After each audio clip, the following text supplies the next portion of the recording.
अब बात करते हैं अपनी खबर की। किस तरह से तुष्टीकरण की सियासत को लेकर आरोप प्रत्यारोप गर्म है और जिस तरह से प्रधानमंत्री नरेंद्र मोदी ने मैनिफेस्टो पर लगातार बार बार सवाल उठाए हैं। आइए सुनते हैं कि प्रधानमंत्री मोदी ने क्या कुछ कहा है। दरअसल एक चुनावी जनसभा के दौरान पीएम मोदी ने कांग्रेस पर सीधा हमला बोला। उन्होंने कहा कि जब से कांग्रेस की तुष्टीकरण की नीति का पर्दाफाश हुआ है, कांग्रेस को मिर्ची लग गई है। अभी परसों जब मैं राजस्थान आया था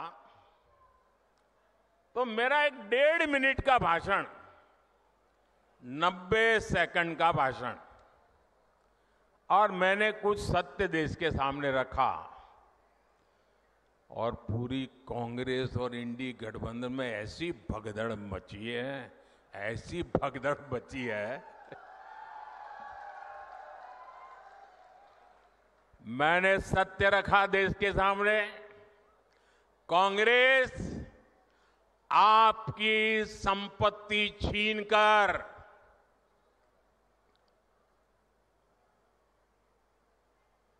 उनके खास लोगों को बांटने की गहरी साजिश रचकर बैठी है। 2-3 दिन पहले मैंने कांग्रेस की इस वोट बैंक की राजनीति, तुष्टीकरण की राजनीति का पर्दाफाश किया था। इससे कांग्रेस और उसको सिस्टम में उनको इतनी मिर्ची लगी है, इतनी मिर्ची लगी है कि वो हर तरफ गालियां देने में टूट पड़े। जो आए वो मोदी को गाली दे रहा है। मैं कांग्रेस से जानना चाहता हूं, आखिर कांग्रेस सच्चाई से इतना डरती क्यों है? कांग्रेस क्यों अपने नीतियों को ऐसे छिपाने में लगी है?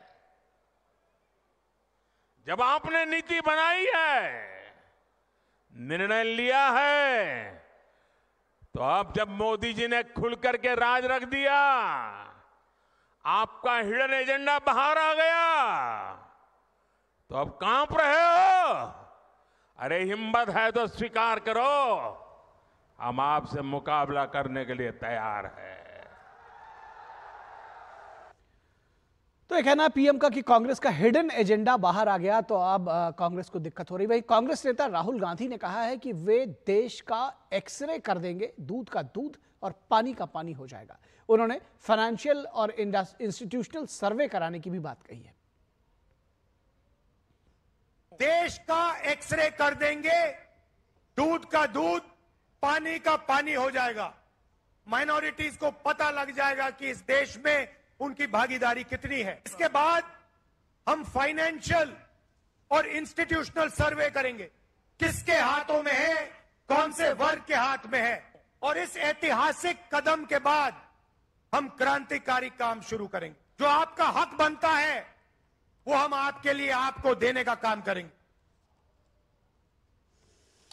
और इस पूरी खबर पर चर्चा करेंगे। हमारे साथ 3 खास मेहमान जुड़े हुए हैं। हमारे साथ धनंजय गिरी, बीजेपी के प्रवक्ता जुड़े हुए हैं, अखिल चौधरी, कांग्रेस के प्रवक्ता जुड़े हुए हैं, और विनोद मिश्रा, हमारे संपादकीय सलाहकार जुड़े हुए हैं। तो हमारे साथ कांग्रेस के प्रवक्ता अखिल चौधरी जुड़े हुए हैं। अखिल जी, बहुत स्वागत है आपका। और सबसे पहले आपके पास आते हैं। जिस तरह से भी आपने ये सुना भी होगा, प्रधानमंत्री नरेंद्र मोदी सीधे तौर पर कह रहे हैं कि आखिर कांग्रेस की नीतियों को छुपाने में क्यों लगी है कांग्रेस अपनी नीतियों? देखिए, जब से ये चुनाव पहले चरण का समाप्त हुआ, तब से बीजेपी को समझ में आ गया कि इनका जो ये जुमला है 400 पार वाला, वो काम नहीं कर रहा।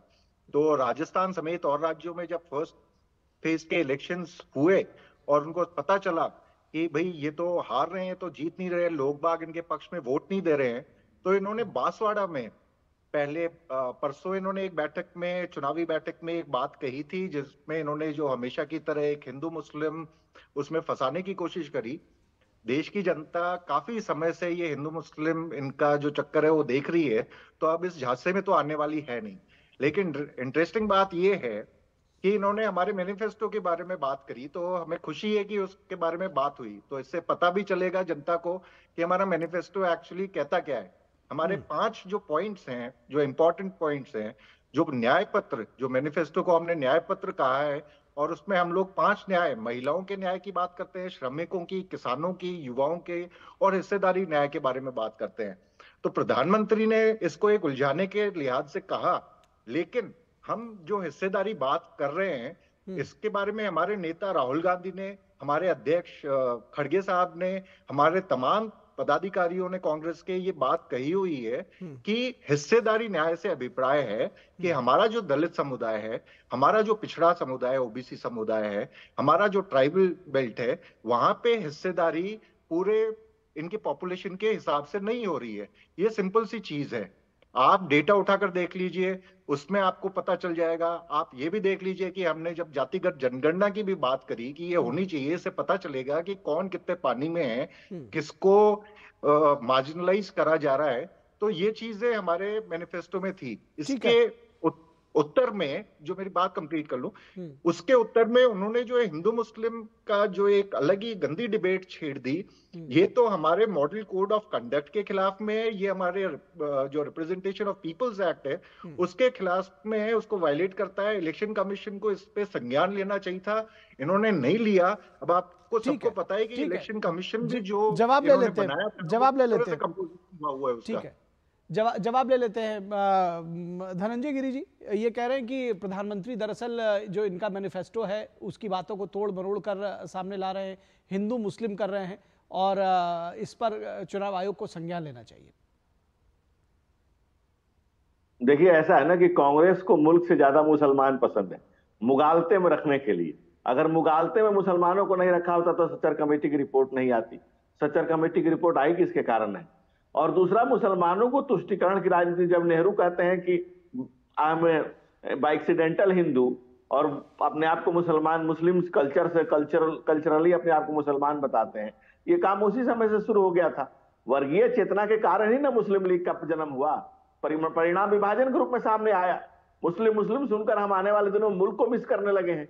खड़गे कांग्रेस के नए खलीफा बन रहे हैं, जो खिलाफत आंदोलन की नई पटकथा लिख रहे हैं। कांग्रेस को अगर प्रधानमंत्री उस समय के मनमोहन सिंह पार्लियामेंट में खड़ा और कहते हैं कि देश के संसाधनों पर पहला हक मुसलमानों का, तेलंगाना में कांग्रेस अपने मैनिफेस्टो में लिखती है कि भाई मुसलमानों को कॉन्ट्रैक्ट दिलवाएंगे, और आप कर्नाटक का मुख्यमंत्री लिखते हैं कि भाई मुसलमानों को उनका हक मिलना चाहिए। दूसरी बात, आप मुसलमानों के लिए अलग से पॉलिसी ला करके गाड़ी खरीदने पर, व्हीकल पर ये देते हैं, अलग से सब्सिडी देते हैं। कांग्रेस ये कह रही है कि हम न्याय दिलवाएंगे, तो उनको एक डाटा जारी करना चाहिए ना कि जब 2004 तक, 2000 के पहले, 2014 से 4 से 14, यानी कि आजादी से लेकर के 2014 तक जो उनकी सरकार थी, तो क्या ये सारा समानता थी? क्या देश में बैलेंसिंग थी? कितना बैलेंसिंग किया आपने? आपने दलित से दरी बिछवाई, पिछड़े को पांव पोंछ समझा, और 5 पीढ़ियों से पार्टी एक परिवार के पास रखा। मोतीलाल नेहरू, पंडित नेहरू, राजीव गांधी, राहुल गांधी। अरे भाई, आपने इस मुल्क को अपनी जागीर समझ लिया है। लोकतंत्र क्या, लोक लाज के लिए भी ठीक नहीं है। और वो ठीक कह रहे थे कि उनका घोषणा पत्र इसी बहाने किसी ने पढ़ा, तो नहीं तो कौन पूछता है कांग्रेस को। आपने घोषणा पत्र की बात कही। विनोद जी इस घोषणा पत्र में जो पूरी रार है, दरअसल मैं इसको समझना चाहूंगा आपसे कि एक तरफ प्रधानमंत्री नरेंद्र मोदी ने घोषणा पत्र पर भी प्रश्न चिन्ह उठाए हैं, कांग्रेस कह रही है कि हमारी जो बात है उसको तोड़ मरोड़ कर रखा जा रहा है। एक्चुअली है क्या? निखिल जी, हमने दोनों प्रवक्ताओं को सुना। मैं अखिल जी के ही बात से आता हूं। अखिल जी ने सही कहा है कि 400 पार के बाद जब पीएम ने कहा, और उसके बाद ये हम लोगों ने इस चीज़ को एक नैरेटिव बनाया था।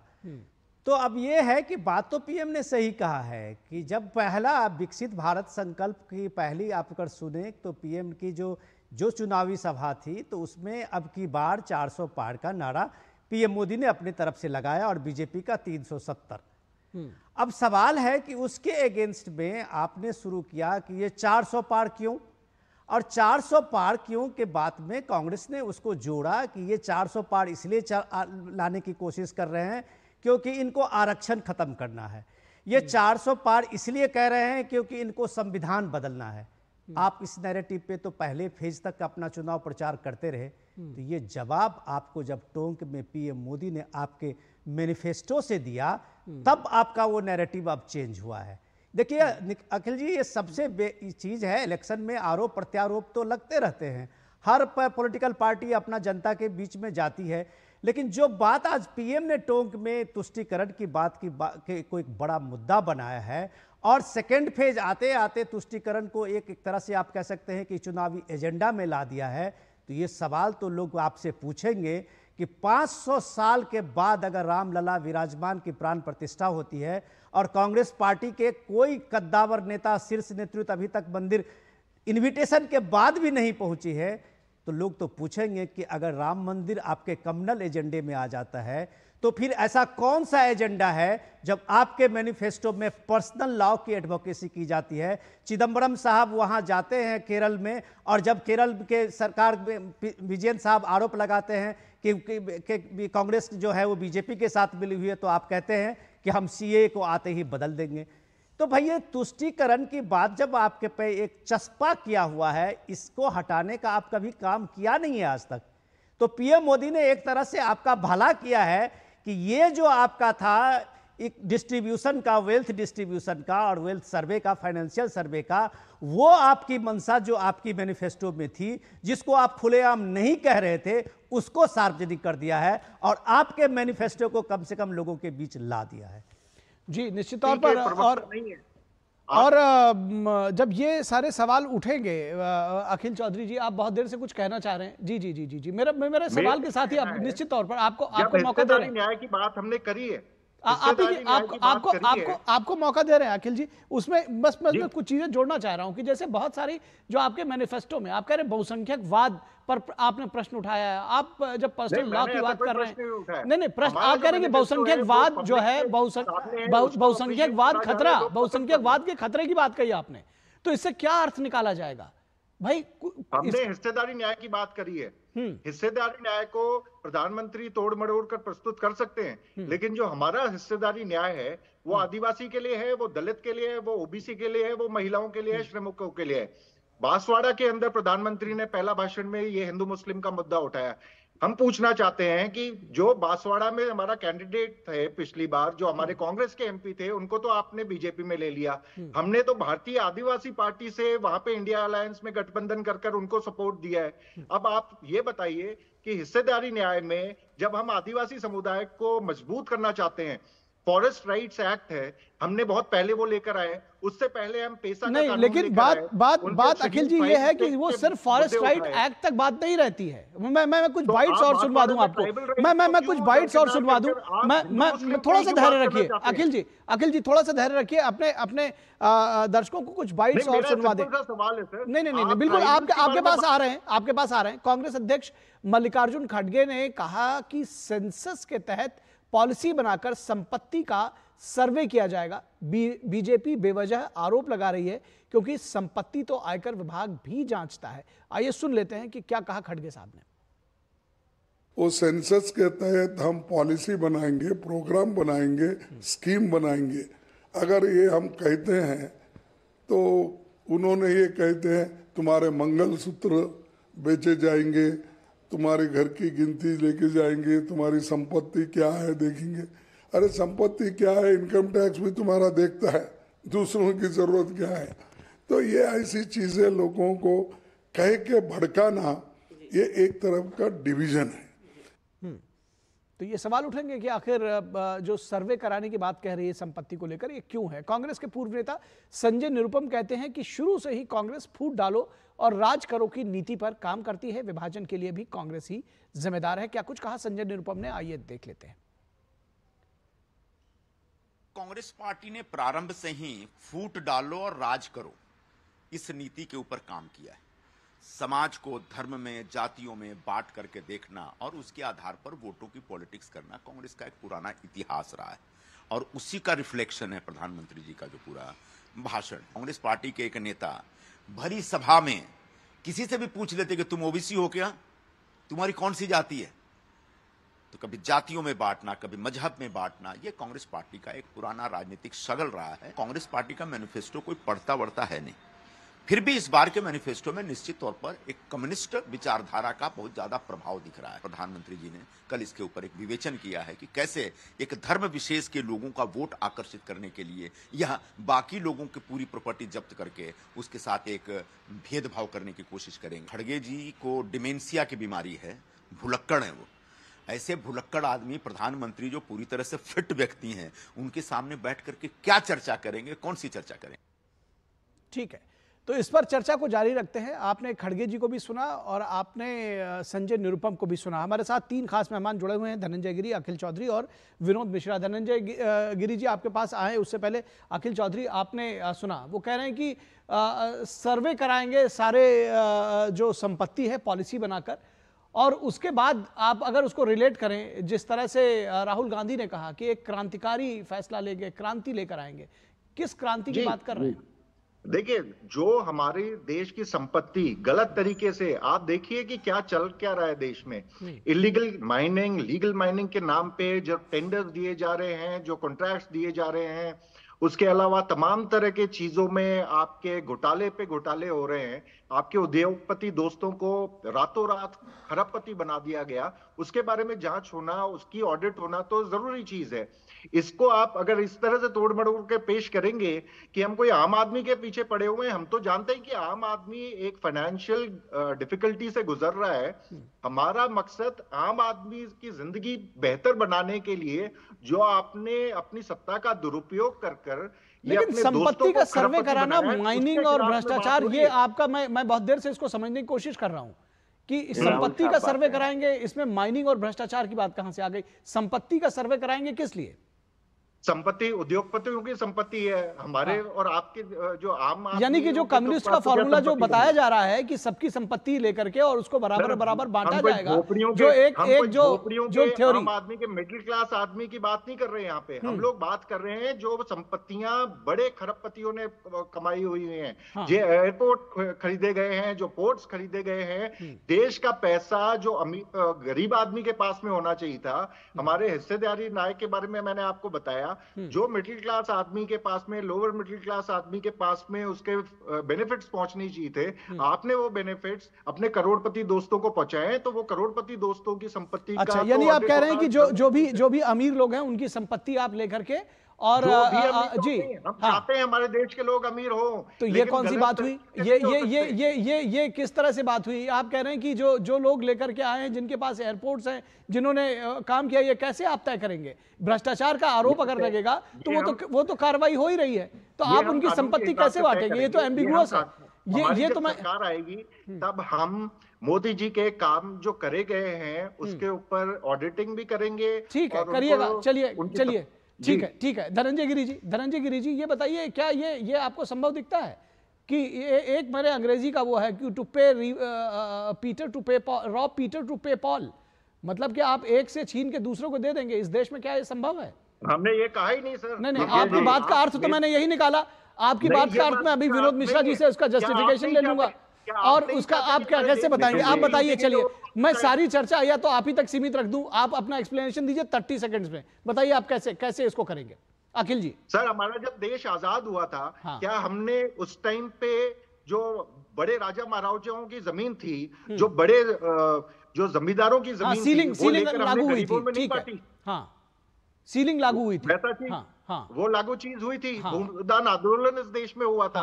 तो अभी तो हम ठीक है, आपका पॉइंट आ गया। अब आप कह रहे हैं कि इसका मतलब संपत्ति पर जैसे वैसे होगी, उसी तरह संपत्ति पर और धन पर भी सीलिंग लगाएंगे। और क्या तरीका है फिर? मैनिफेस्टो में बहुत क्लियरली लिखा हुआ है।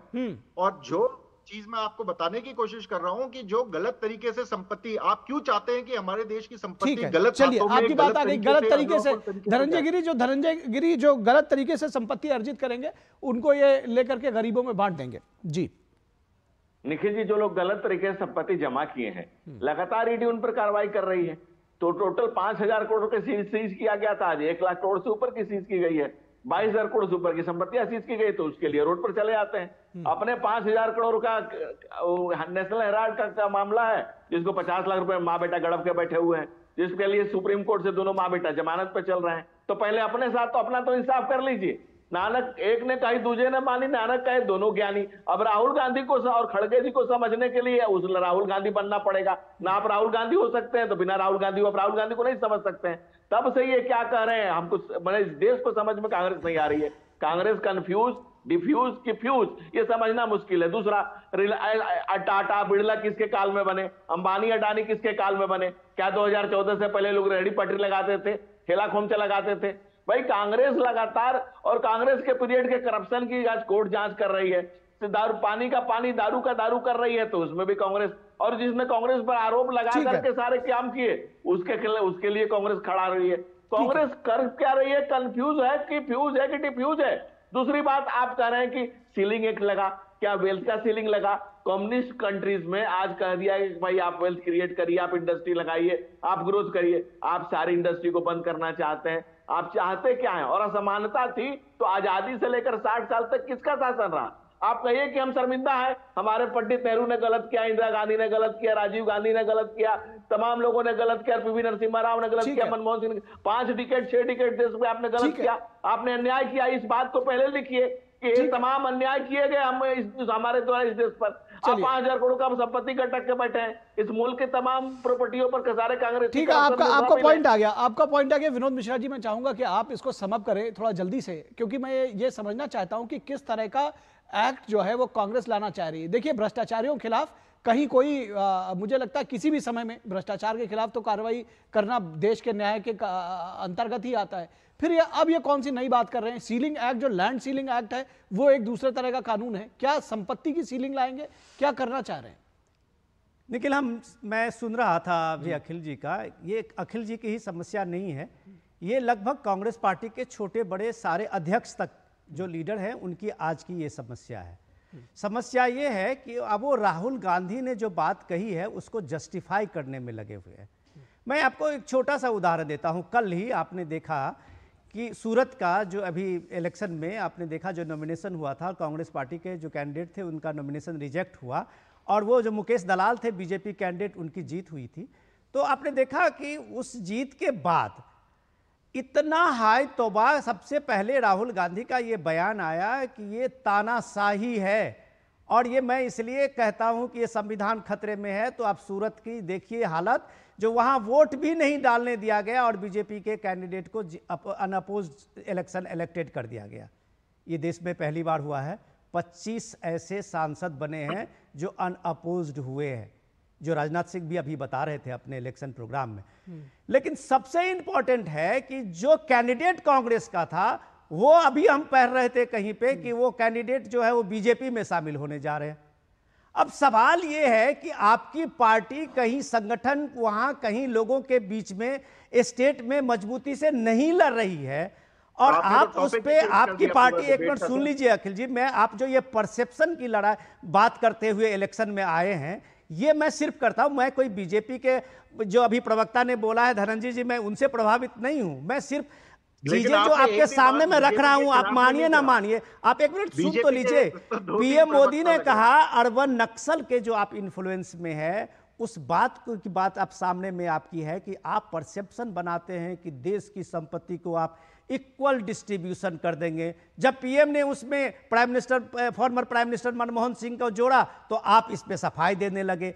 सवाल इसका नहीं है, सवाल ये है कि आप जो इलेक्शन में उतरे हैं, आपकी तैयारी बता रही है कि आप सिर्फ परसेप्शन पे इस इलेक्शन को लड़ना चाहते हैं, और जब परसेप्शन में आपको एजेंडे का जवाब एजेंडे पे दिया जाता है तो आप इस तरह से बौखलाते हैं। आप जो अभी सफाई दे रहे थे, नहीं, आप सीधे सीधी बात कीजिए ना कि अब आप देखिए कि अभी आपको मैं जस्ट एक उदाहरण देता हूं कि पहली बार संसदीय इतिहास में सबसे लोएस्ट कैंडिडेट का आपका अगर नंबर्स है तो कांग्रेस का है। अगर कांग्रेस की इतनी बड़ी तैयारी थी तो ये तीसरी फेज का चौथी फेज तक का नॉमिनेशन शुरू हो गया है, और कैंडिडेट का देने में अब तक कांग्रेस पार्टी क्यों पीछे है? तो सवाल ये नहीं है, सवाल ये है कि आपने इस डिस्कोर्स को चेंज किया। जो डेवलपमेंट को लेके पीएम मोदी ने जो शुरू किया था अभियान, उसको आपने एजेंडे में लोकतंत्र खतरे में है, संविधान खतरे में है जोड़ा, तो इसका जवाब जो आपको अपीजमेंट पे मिला है, तो शायद अब आपको दिक्कत होने लगी है। अखिल चौधरी फिर इस चर्चा को आगे लेकर जाएंगे। आज हमारे पास समय बस इतना ही है। अखिल चौधरी जी, विनोद मिश्रा जी और धनंजय गिरी जी, बहुत शुक्रिया हमारे साथ जुड़ने के लिए, इस चर्चा में जुड़ने के लिए।